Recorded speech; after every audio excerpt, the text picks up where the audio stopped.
Today we're going to show you how to put up your Fjern Gökotta tent. First, find a level and clear site, avoiding any sharp rocks or debris. Lay out the tent inner on the grounds, pegging out the four corners. Assemble the pole structure and insert the four pole ends into the red metal loops at each corner. Ensure the Y junctions of the pole structure have the same orientation. Next, begin to form the tent body of your tent by attaching the inner to the black plastic clips.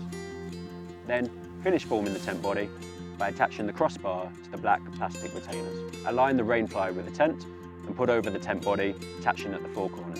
Then adjust the tension as required, aiming to pitch as symmetrically as possible. You can peg out the guy lines here for added stability. Enjoy your adventure and respect the environment, following the leave no trace principles.